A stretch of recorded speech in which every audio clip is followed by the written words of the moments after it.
Hello दोस्तों, आज मैं आपको उल्लू और भूतों के सरदार का सपना की कहानी सुनाती हूँ। एक समय की बात है, दिनकर नामक जंगल में एक पुराना सा बरगद का पेड़ हुआ करता था, जिसमें उल्लू का घर भी था। उसी पेड़ के नीचे एक हाथी भी रहता था, जिसका नाम झनकू था। एक जगह पर रहने की वजह से उल्लू और झनकू हाथी के बीच में अच्छी दोस्ती थी। इधर हाथी सारा दिन जंगल में मस्ती करता था, कभी वो गन्ने खाता तो कभी अपनी सूंड में पानी भरता और अपने ऊपर फेंकता। उधर उल्लू सारा दिन सोता और रात होते ही झनकू के पास जाकर ढेर सारी बातें करता था। ऐसे ही दोनों का समय अच्छे से कट जाता था। एक दिन हाथी घूमकर शाम के समय बरगद के पेड़ के पास से लौट रहा था। तभी उसने कुछ भूतों को बातें करते हुए देखा। उसने सुना कि भूत आसपास के लोगों को डराने की सोच रही हैं। उसी वक्त भूतों के सरदार ने झनकू को देख लिया। वो जोर से चिल्लाया, पकड़ लो इस हाथी को। कुछ भूत झनकू को पकड़ने के लिए उसके पीछे भागने लगे। भूतों के सरदार के पास खड़े कुछ भूतों ने पूछा, ये कौन था सरदार? सरदार ने जवाब दिया, मैंने कल रात सपने में एक हाथी को पूरा खाया था। ये हाथी बिल्कुल मेरे सपने के हाथी जैसा ही था। इसे देखकर लग रहा था कि सपने सच हो सकते हैं। इसे पकड़कर आज मैं अपना सपना सच करके ही रहूँगा। तभी हाथी को भूत पकड़कर सरदार के पास ले आए। झनकू ने पहली बार भूतों को देखा था। उन्हें देखकर वो डर गया। कांपते हुए झनकू हाथी की तरफ भूतों का सरदार अपना सपना सच करने के लिए आगे बढ़ा। झनकू के हाथ पैर ठंडे पड़ चुके थे। ताकत तो झनकू के पास काफ़ी थी, लेकिन उसे समझ नहीं आ रहा था कि भूतों से कैसे निपटे। उसी समय झनकू का दोस्त उल्लू वहाँ पहुँचा।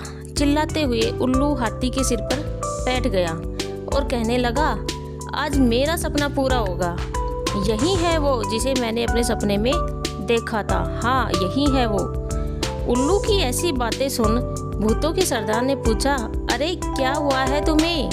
क्यों चिल्ला रहे हो और क्या कहना चाहते हो?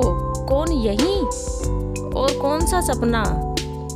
जवाब में उल्लू ने कहा कि देखिए, मैंने कल रात सपना देखा था कि मेरी शादी हो गई है। मैंने जिसे अपने सपने में देखा था उसका चेहरा आपके बगल में जो खड़ी है उससे मिलता है।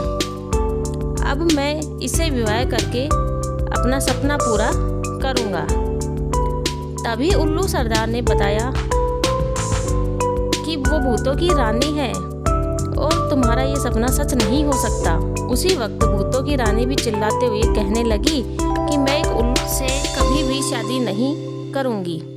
भूतों के सरदार ने उस रानी से कहा कि चिंता करने की कोई बात नहीं है, यह है ही उल्लू, इसलिए ऐसी बातें कह रहा है। सपने सच थोड़ी होते हैं। मैंने पिछली रात को सपने में इस हाथी को खा लिया था। सच में थोड़ी मैं इसे खाऊंगा, क्योंकि सपने सच नहीं होते हैं। सपनों को सपना ही रहने देना चाहिए। इतनी बात सुनते ही झनकू तेजी से अपने बरगद के पेड़ की तरफ भाग गया। हाथी के वहां से जाते ही उल्लू ने भूतों के सरदार से कहा, आप लगते तो हैं उल्लू ही, लेकिन बातें और काम समझदारी की ही करते हैं। मुझे अच्छा लगा आपकी बातें सुनकर।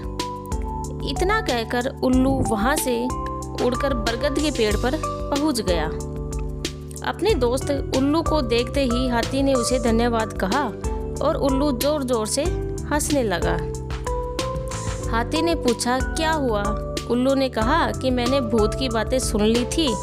वो तुम्हें अपने सपने की वजह से खाना चाहता था, इसलिए मैंने भी उसे झूठा सपना सुनाकर बेवकूफ़ बना दिया।